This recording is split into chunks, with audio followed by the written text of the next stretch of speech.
Breathing is great. Last night, no problems breathing. Everything, just be able to play as hard as I could, as much as I could. In practice, are you limited at all, or are you able to go 100%? I'm definitely able to go 100% now. I've actually stopped, tried stopping to use some of the things that I've been doing before practice, like the breathing treatment, just to see where the asthma is and to see if it's beginning to cure me and if I could go without some of the treatment. So you haven't been able to go?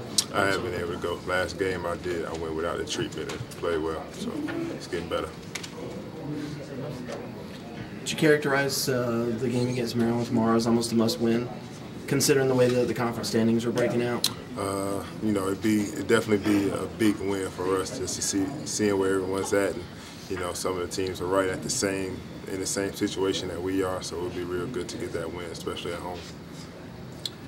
How difficult has it been, just this run-of-the-course games you guys been having? It seemed like almost every game you in the last shot situation. It's definitely tough, especially every game you get down to the last wire, and you know, we've been losing every game by like maybe 2, 3, 4 points, yeah. And you know, 1 or 2 possessions can change that. So it's not really much that we have to do to change that, but it's just something that we got to find out to get over that hump, and those last 1 or 2 possessions to come up with a victory. Has Coach Brownell talked about the little things? Definitely the little things. He's really emphasized every single possession as being important. You know, some guys, you know, sometimes you won't think of it that way. You got so many possessions in the game, but you know, we're losing by those 1 or 2 possessions that might not at first seem that bad, but you look at the score, it's the reason why we lost. So we're just taking every possession as hard and going as hard as we can in every possession. What was that flight back home like? I mean, it was a loss, but you guys went from getting blown out to making it competitive and almost a shot there and take it to overtime. See, it's funny. I actually did not get to get back on the plane because I did not have my ID, so I had to drive back.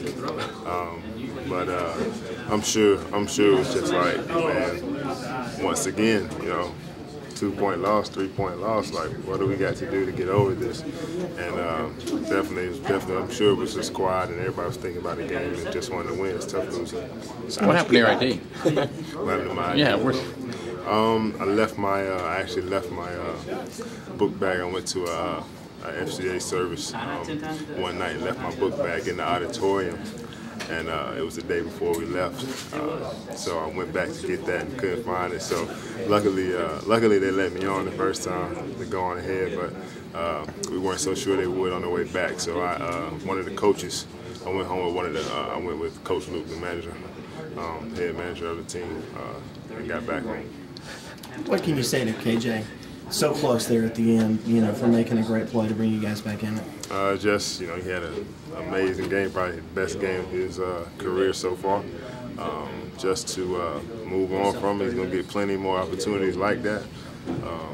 You know, we actually talked a good much before the game. We actually roomed together before this game, and you know, we feel like we had our best games. So we're definitely going to like keep rooming together just to see if that had anything to do with it.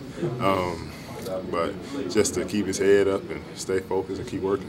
Not to get you back on the whole thing, but I mean the fact that you're playing for big time college basketball, you're flying everywhere, chartered flights and everything, and here you are now taking a road trip back.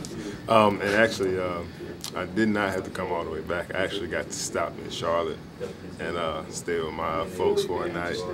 So, you know, it definitely wasn't as bad as I thought it was going to be. And got up the next morning and came back up here. What did you tell your